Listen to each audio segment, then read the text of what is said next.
Just been dealing with a couple clients lately that it's interesting how many times things kind of repeat.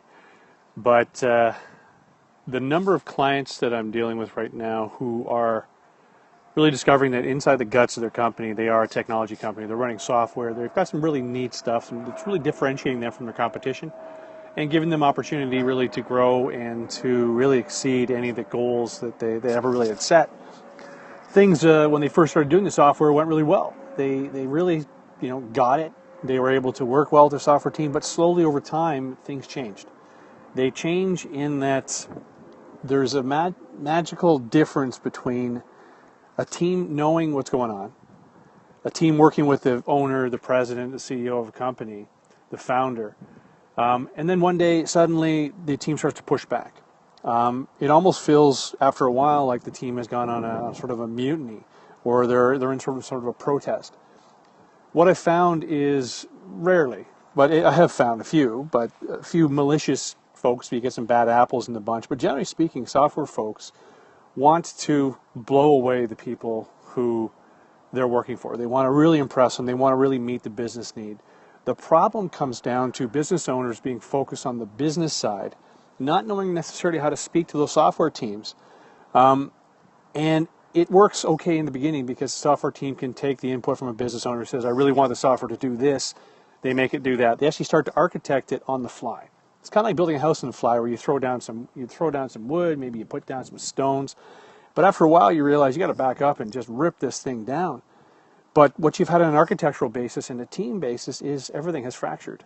We've ended up with a team aspect where the software team is now trying to meet the business needs, but by doing it, they're actually suppressing what is needed. They're not listening to the business owner because they've lost touch with how they answer the questions of the business owner. The business owner thinks that the software team is fighting them. Sorry about the sun there. Wow, it's really bright. The business owner feels like this team is just basically ignoring, when they're actually what they're doing is they're trying their best to meet the needs. The problem being they don't fully understand the business needs because they've gotten lost. They've gotten in the forest. They're in the forest where all they're seeing is those few trees that they can see in their sight, and they need to back out. So what I've been doing with some of my clients is coming in and figuring out where is the disconnect. Where are people losing it? And part of it comes down to the discussions. I had one discussion with a beautiful couple who went through this, just about lost their company.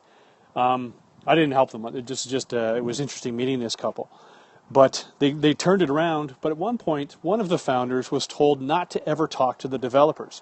That to me is like a massive red flag. When you have that kind of situation, what has happened is the developers have really lost it.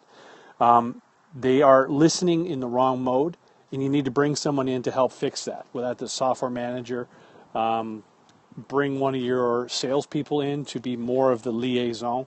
But it shows that the communication is broken down. It's a real basic team building principle.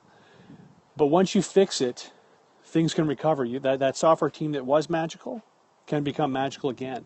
That software team that was doing the right thing and has kind of lost its way can find its way again. And that's pretty impressive.